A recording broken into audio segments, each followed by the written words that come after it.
Hello and welcome to Getting Real. I'm Joshua Halstead. I'm Michael Halstead. And we just saw Strangers, Pray at Night, the sequel to the beloved original Strangers film, full of diegetic sound and a creepy atmosphere, beloved home invasion film. So this is nothing like the first Strangers at all. No. At all. It is written by the same dude. Co-written. Co-written by the same dude. Brian Bertino. Yeah. I think this is better than the first one. My reasoning is, I think the first one is a really, really cool, high-concept art house film. I don't personally think that it worked as well as it should have. I still enjoy the original film, but I don't think it worked as well as some people think it did. I think it's a really cool premise. I feel like the first film drags long areas where there's not enough suspense, that there's a lot of areas where it's just like, okay, well now we're just watching two people, we don't care that much about a fight. This is basically an 80s horror movie, and I loved it. Yeah, I'm going to disagree with you on the first one. It's one of my favorite horror movies of all time. And the use of diegetic sound is one of my favorite parts of the movie. The first one, I just love it. I love it so much. It's one of my favorites. But yeah, I do think this was on par with the first one.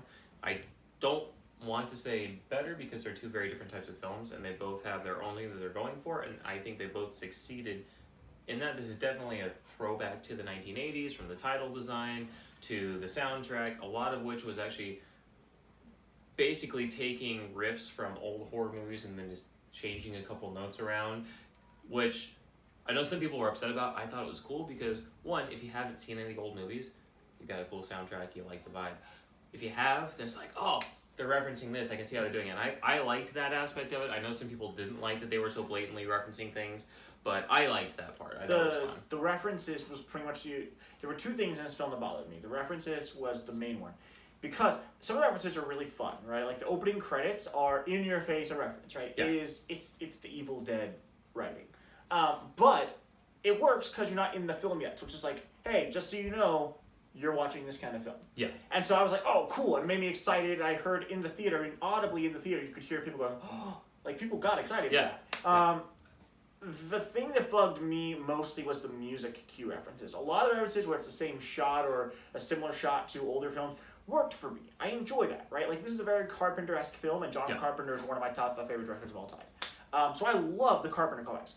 But it was very much like Halloween, or not that this is Carpenter, but Friday the 13th.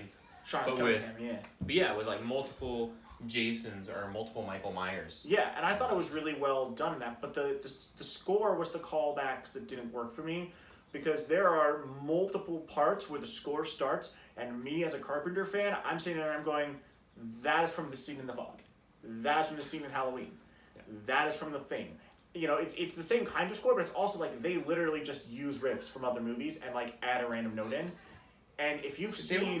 They were modified. Barely at all. Like, they play the Halloween score, and it's just the Halloween theme. Like, it's just the Halloween theme, except for that they added an extra note at the end. Yeah. And it was, like, really noticeable. And those ones are the ones that bothered me a little bit because it took me out of the film. Because I couldn't not notice that they were using a riff from a Carpenter film. And I know some of the other people in the theater had a mixed reaction, because you could hear, we had a very audible...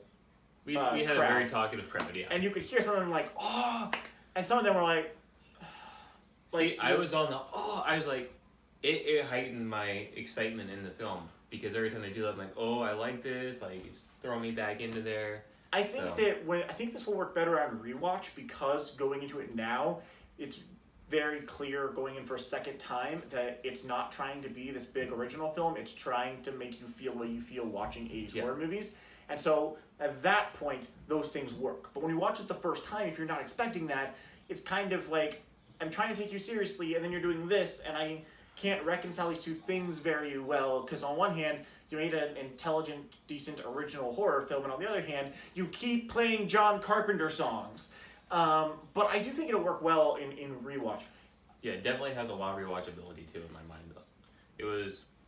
Short. They had those callbacks, but it was still a very original movie, I thought. Yeah. And yeah, I really enjoyed it. There was Plot Dog. The dog that shows up at the beginning and does nothing that a dog would do in the first scene as the couple's being killed, does nothing a dog would do. And the only time that it shows up is when it cues them in to go into the other room so they can find somebody dead. Like, That's all the dog's there for, and Spoiler. that's one of the things that like it's very 80s slasher. Like they had that kind of stuff in 80s slashers, right? But also, I expect a little bit better.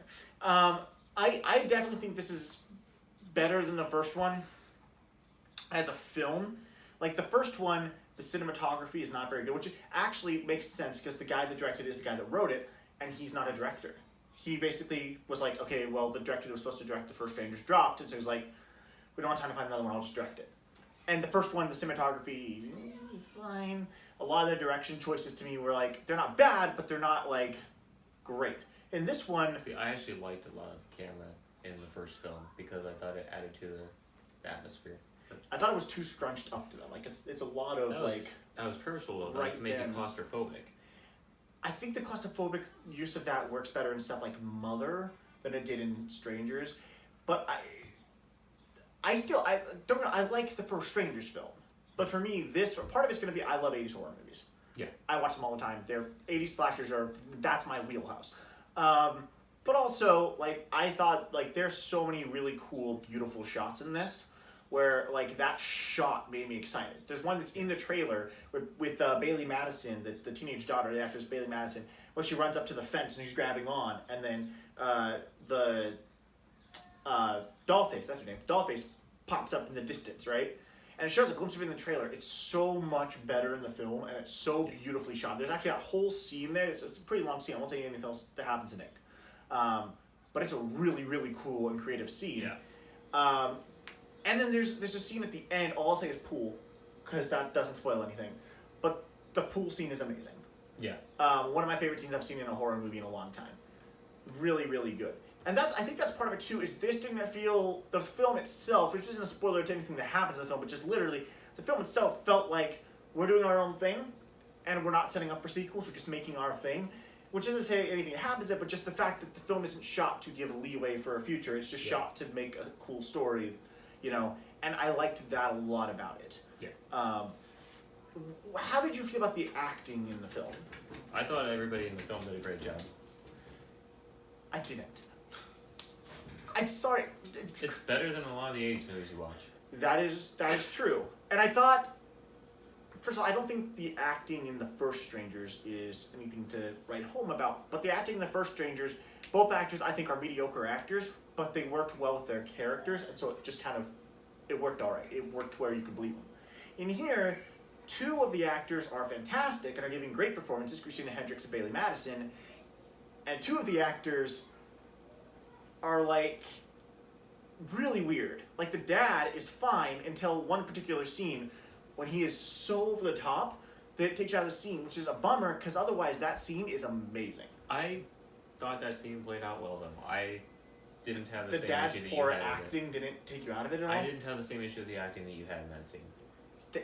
It took me that and the teenage son is horrible, just I thought he was fine. so bad, and he looks like Juliette Lewis as a transvestite, and I couldn't unsee it. There's a particular part where his face like towards the left, like he looks like Juliette Lewis as a transvestite, and I could not unsee it. But okay. I thought it was really good. The soundtrack is great. Yeah. Soundtrack is all 80 songs, and it's great. I don't think it's like an amazing film, but I think like, first of all, I think it's a well-made film. Yeah. I don't get why critics are notoriously harsh on horror, but like, this was a well-made film. It was well written, for the most part, well acted, well directed. I don't know why critics were so harsh on it, because it has like 38 or something like that. But also, I think it works really well as a horror fan, as a, you know, for horror movies. I think it works really well. So what I'm gonna do, and maybe you want to join us on it, I'm going to give it 2 ratings. I'm going to rate it as a film, and then rate it as a movie for horror fans, because there is I think a difference in those two things. I'll let you do that. I kind of rate everything on the same scale. So the rating I told you before is my rating, whether it's a horror fan or not, because I like horror, but I don't know that I like it to the level that you do, where I could apply a separate rating for somebody there. Yeah. Okay. So yeah, for me, I think filmmaking quality, I would give it probably a B plus. As a horror fan, and honestly, if you win it, and if you are a horror fan, you go into this film, you're gonna leave the theater loving it. I give it an A as far as for horror fans. It's really fun. It feels like a slasher film. Just don't go into it thinking like you're getting an art house, like you're not getting an art house horror film. You're getting Friday the 13th, Halloween, but it's awesome. I'll give it a B plus. Yeah, You love- I really liked it. I think it's, for me, it's about on the same with the last one. So the last one I give that one a B plus too. So if you like the last one, I think you'll like this one. Don't expect them to be the same type of movie though. But there's enough carryover and plot elements and style that there's a link between the two. And yeah, if you like the first one, I can't see how you wouldn't like this one. Alright, so that's our thoughts on Strangers Pray at Night. Please like, subscribe, share, comment, and have a great day.